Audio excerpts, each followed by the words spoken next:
Sometimes they're born from moments, from choices so small they barely register until it's too late. It began as something harmless, a game played in laughter and lightness. But it didn't stay that way. It became something heavier, something I'll carry with me for the rest of my life. I met Michael 5 years ago. He was everything I thought I wanted in a partner: stable, successful, and steady in a way that made me feel safe. At 48, he was older, yes, but age had granted him a sense of calm that I found intoxicating. After a whirlwind romance, we married, and I became the new Mrs. Hayes, stepping into a life of luxury and comfort.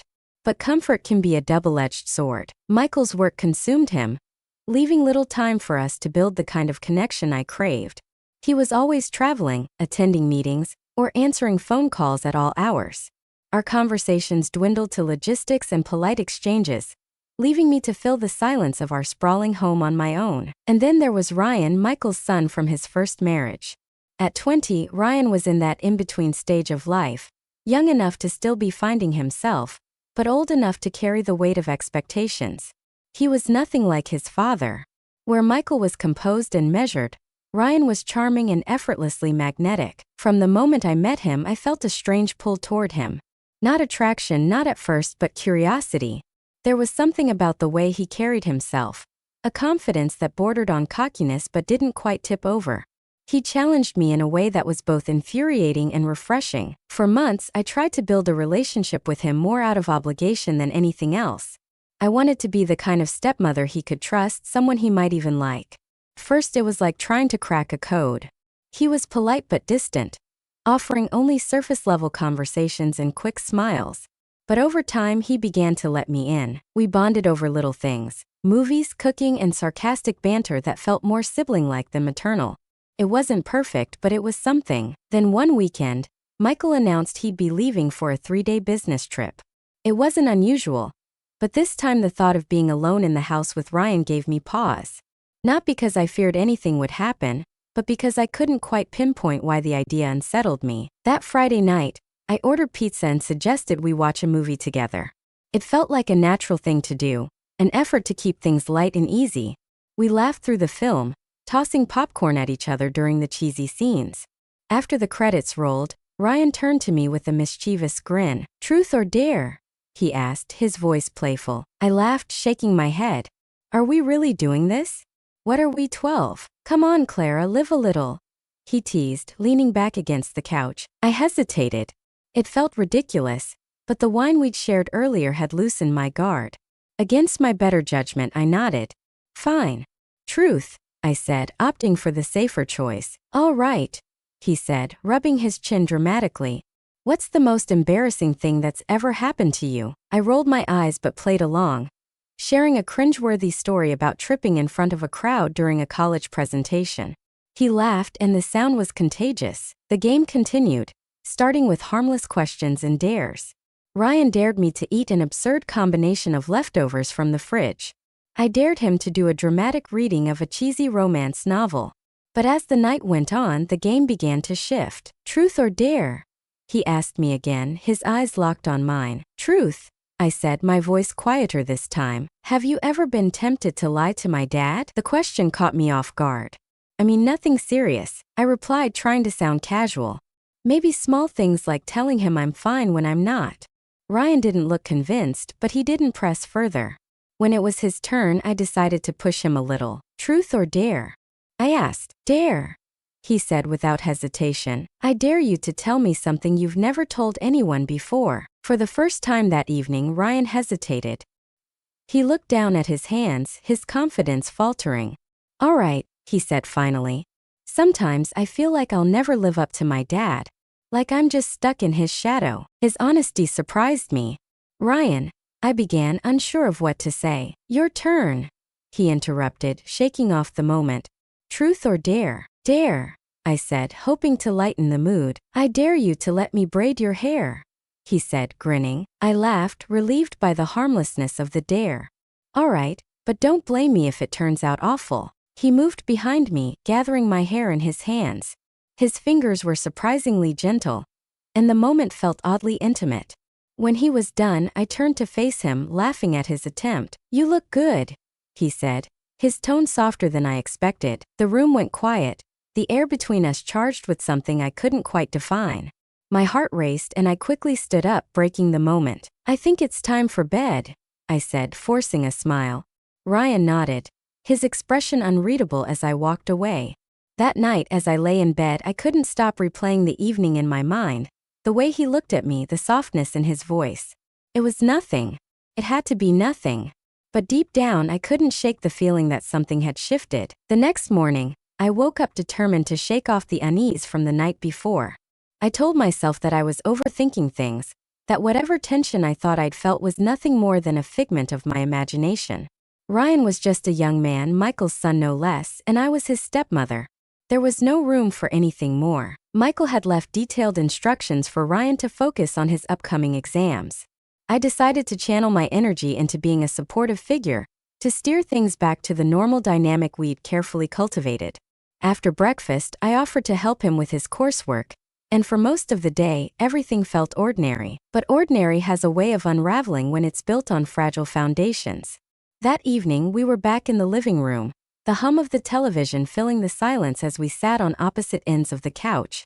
I'd poured myself a glass of wine, savoring the calm after a long day. Ryan turned to me suddenly, his expression playful. "So, about last night," I stiffened, my grip tightening on the glass. "What about it?" I asked, trying to sound casual. "The game," he said, leaning forward slightly. "You chickened out with all those truths. You never picked a real dare." I let out a laugh, though it felt forced. "Maybe I'm too old for dares." "Nonsense," he said, shaking his head. "Age doesn't matter.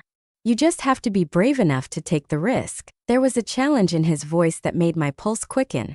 I sat down, my glass meeting his gaze. "All right, fine. One dare, that's it." Ryan's grin widened, and for a moment, I wondered if I'd made a mistake. "Okay," he said, leaning back and tapping his chin dramatically. "I dare you to let me teach you how to dance." I blinked. "Dance?" "Yeah," he said, standing and holding out his hand. "You can't say no. It's a dare." I hesitated, but his outstretched hand and teasing smile made it impossible to refuse. With a sigh, I placed my hand in his, and he pulled me to my feet. "I'm not a good dancer," I warned. "That's fine," he said, moving to the middle of the room. "Just follow my lead." He placed one hand on my waist and held my other hand in his.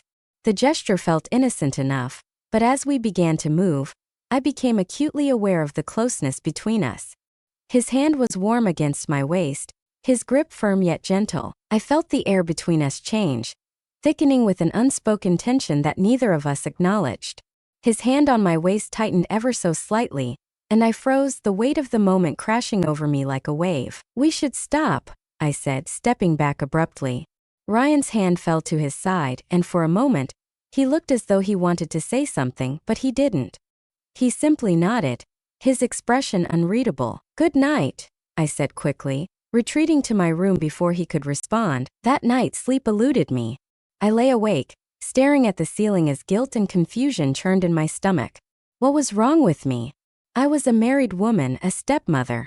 There was no excuse for the way I'd felt in that moment, no justification for the thoughts that had crossed my mind. By the time morning came, I'd resolved to bury the memory of that night and pretend it never happened. But as the days passed, pretending became harder than I had anticipated.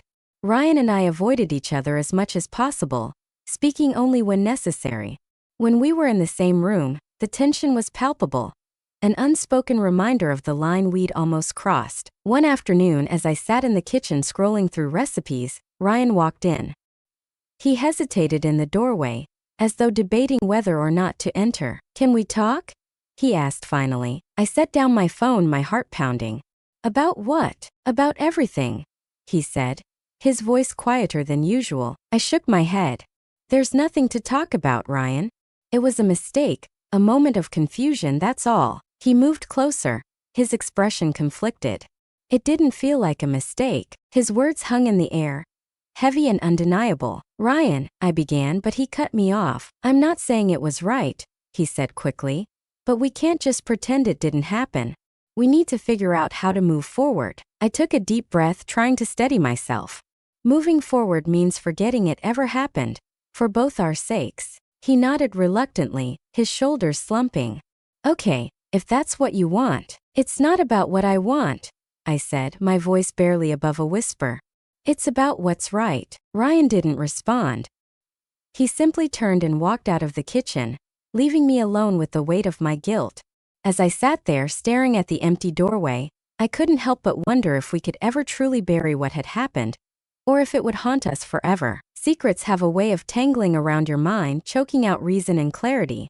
No matter how hard I tried to push the memory of our shared moments to the back of my mind, they remained vivid, like an open wound I couldn't ignore. Ryan and I avoided each other over the next few days.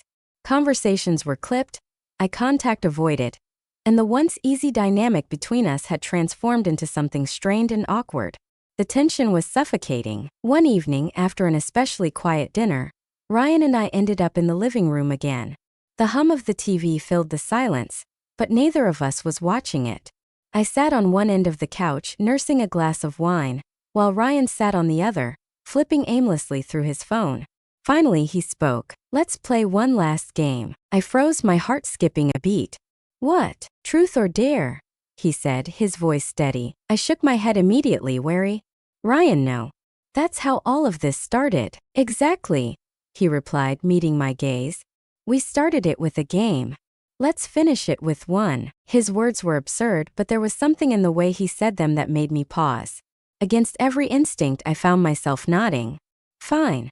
One last game, then it's over." "Deal," he said, leaning back against the couch.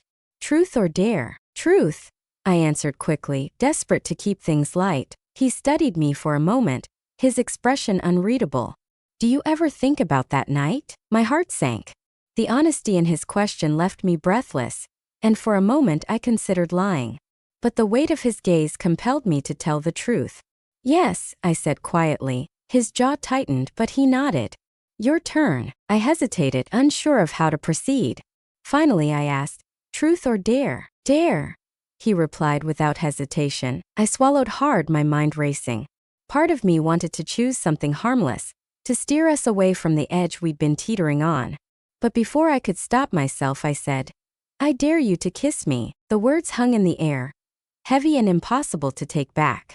Ryan's eyes widened, and for a moment I thought he might refuse. But then he set his phone aside and moved closer. "Are you sure?" he asked, his voice low and uncertain. I nodded, unable to speak. And then his lips were on mine. At first, the kiss was tentative, as though we were testing the waters. But it quickly deepened, becoming something urgent and all-consuming. His hands moved to my waist, pulling me closer as I tangled my fingers in his hair. The rest of the world seemed to fade away, leaving only the heat and intensity of the moment. "Clara," he murmured against my lips, his voice filled with both hesitation and desire. "We shouldn't," I whispered, even as I pulled him closer. "But we are," he replied, his hands sliding down my sides. I knew I should stop. I knew this was a line we couldn't uncross. But the pull between us was too strong, the need too overwhelming. Before I realized what was happening, we were lying back on the couch, his body pressed against mine. His lips trailed down my neck, leaving a trail of fire in their wake. I gasped, my hands gripping his shoulders as he explored me with a tenderness I hadn't felt in years. "Ryan," I whispered, my voice trembling with both guilt and longing. "Tell me to stop," he said, his breath warm against my skin. I couldn't. The words wouldn't come. Instead, I pulled him closer, surrendering completely to the moment. What happened next was a blur of passion and urgency. Clothes were shed, barriers broken, and the couch became the setting for an act that would change everything. It was reckless and wrong, yet it felt inevitable, as though we'd been heading toward this moment all along. When it was over, we lay tangled together, the reality of what we'd done settling over us like a heavy fog. "You're overthinking it," he said, his voice low. "Relax." I laughed nervously. "Easy for you to say." "Trust me," he said, his eyes locking with mine. And for a moment I did. I let him guide me, our movements slow and awkward at first but gradually finding a rhythm. The room seemed to shrink, the outside world fading away until it was just the two of us. "This isn't so bad," I said, attempting to lighten the mood. "Told you," he replied, his lips curving into a smile. But then something shifted.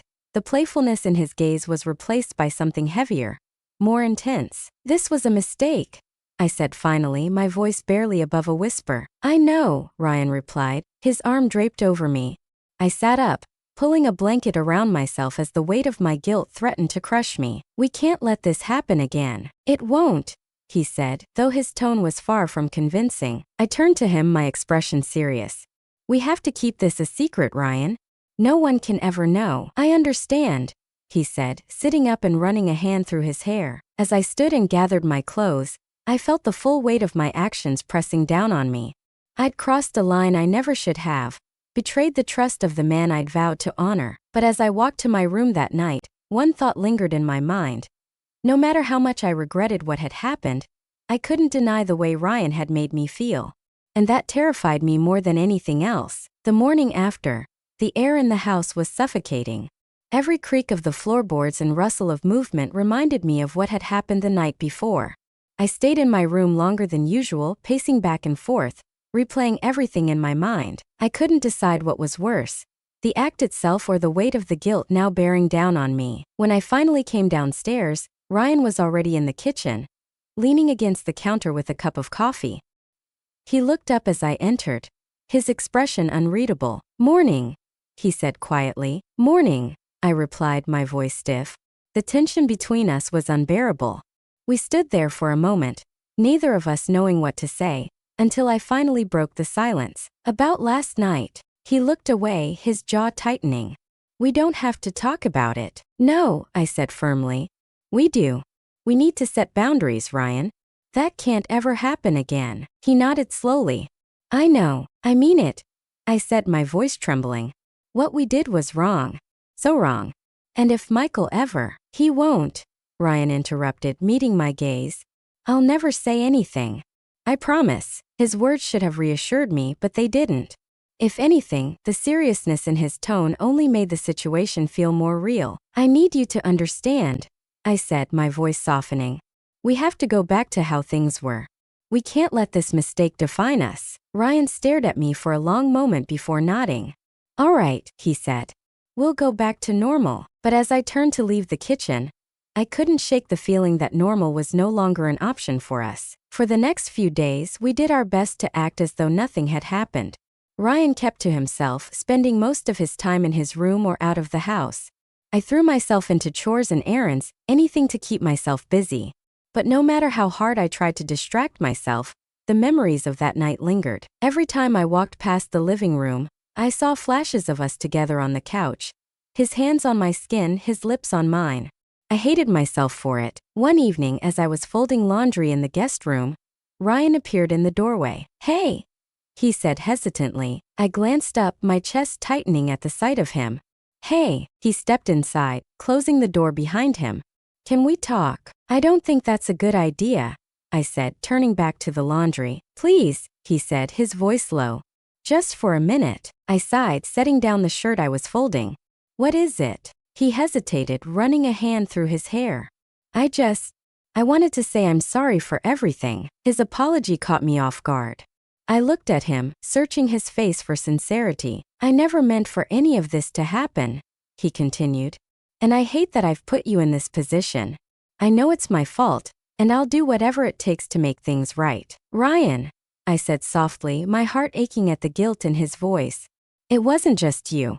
I was just as much a part of it as you were. But you didn't, he started, but I cut him off. Stop, we can't keep doing this, I said, shaking my head. Rehashing what happened won't change anything. He nodded, though he looked far from convinced. We just have to move on, I said firmly. Focus on the future and leave the past where it belongs. Yeah, he said, his voice barely above a whisper. You're right. But as he turned to leave, I saw the pain in his eyes. It mirrored the ache in my own chest, a silent reminder of everything we'd lost: trust, innocence, and the delicate balance of our relationship. The next day, Michael returned from his trip. His presence brought a strange sense of relief, as though his return could somehow erase everything that had happened in his absence. But it also brought a new challenge: pretending. Michael didn't seem to notice the tension between Ryan and me, but that only made it harder. Every smile felt forced, every word rehearsed. I couldn't look at Ryan for too long, afraid that Michael would see something in my expression that would give us away. At dinner that night, Michael talked about his trip, oblivious to the strained silence between Ryan and me. "Everything okay here while I was gone?" he asked, glancing between us. "Yeah," Ryan said quickly, his tone casual. "Everything was fine." "Good," Michael said, smiling. "I'm glad you two are getting along so well." The irony of his words made my stomach twist. As the weeks went by, Ryan and I settled into an uneasy truce. We avoided being alone together whenever possible, and when we did have to interact, we kept things polite but distant. But no matter how hard we tried to move on, the memories lingered. Late at night, when the house was quiet and dark, I would find myself lying awake, replaying every moment on the couch. I hated how alive I'd felt in his arms, how he'd made me feel things I hadn't felt in years. And I hated that despite my best efforts, part of me wanted to feel it again. Time is supposed to heal all wounds, but it's a cruel liar. The weeks turned into months, and while life seemed to return to normal on the surface, the weight of our secret lingered like a shadow that neither Ryan nor I could escape. Michael remained blissfully unaware, caught up in his work and his assumption that Ryan and I had settled into a healthy stepmother-stepson dynamic. He was happy, and I told myself that as long as he was happy, everything would be fine. But at night, when the house was quiet and the weight of my guilt felt unbearable, I wondered if fine was just another lie I told myself to get through the day. One evening, Michael suggested a family movie night. It was something we hadn't done in ages, and though I felt uneasy at the thought of sitting next to Ryan for hours, I forced myself to smile and agree. We gathered in the living room, Michael in his favorite armchair, and Ryan and me on opposite ends of the couch. The movie was an old comedy that Michael loved, and his laughter filled the room as I sat stiffly, hyper-aware of Ryan's presence. At one point, Michael got up to grab a drink from the kitchen, leaving Ryan and me alone. I kept my eyes fixed on the screen, but I could feel Ryan's gaze on me. Finally, he leaned in slightly, his voice low. "Are you okay?" he asked. I nodded, not trusting myself to speak. "You don't seem okay," he said, his tone softer now. I turned to him, my heart racing. "Ryan, please." "Not now." Before he could respond, Michael returned, oblivious to the tension crackling between us. I let out a silent breath of relief and forced myself to focus on the movie, but Ryan's words stuck with me, echoing in my mind long after the credits rolled. That night, as I lay in bed staring at the ceiling, there was a quiet knock at my door. My heart leapt into my throat, and for a moment, I thought about pretending to be asleep.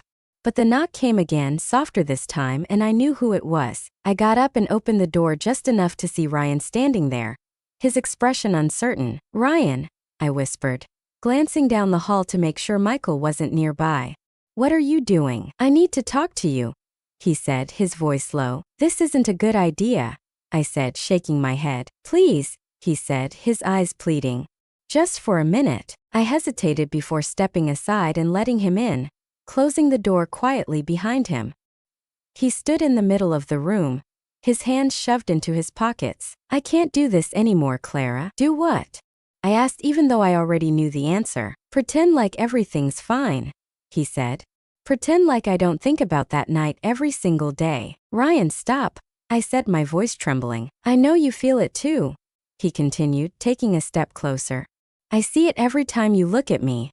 You're just as trapped by this as I am." "That doesn't matter," I said, my voice breaking. "What we did was wrong. We can't let it happen again." "But it already happened," he said, his voice filled with frustration. "And no matter how much we tried to bury it, it's still there." I looked away, tears pricking at my eyes. "We made a mistake, Ryan. Terrible mistake. And the only way to fix it is to move on." He reached out, his hand brushing against mine. "How do we move on when it feels like this? When I can't stop thinking about you?" "Ryan," I whispered, my resolve crumbling. Before I could stop him, he pulled me into a hug, his arms wrapping around me tightly. For a moment, I let myself lean into him, the warmth of his embrace both comforting and devastating. But then I pulled away, stepping back and putting distance between us. "You need to leave," I said, my voice firm. He looked at me, his expression pained. "Clara, please, just go," I said, my voice trembling. After a long pause, he nodded and left the room, closing the door quietly behind him. The next morning, I avoided Ryan as much as possible, throwing myself into chores and errands. When Michael asked if everything was okay, I forced a smile and assured him that it was. Ryan stayed out of the house for most of the day, And when he finally returned, we barely acknowledged each other. That night, as I lay in bed, I made a decision. I couldn't live like this anymore. The guilt, the secrecy, the constant fear of being found out. It was too much. I had to let go of what had happened, to bury it so deeply that it could never resurface. Ryan and I would carry this secret for the rest of our lives, but it didn't have to define us. As I closed my eyes, I made a silent promise to myself. I would be better, stronger.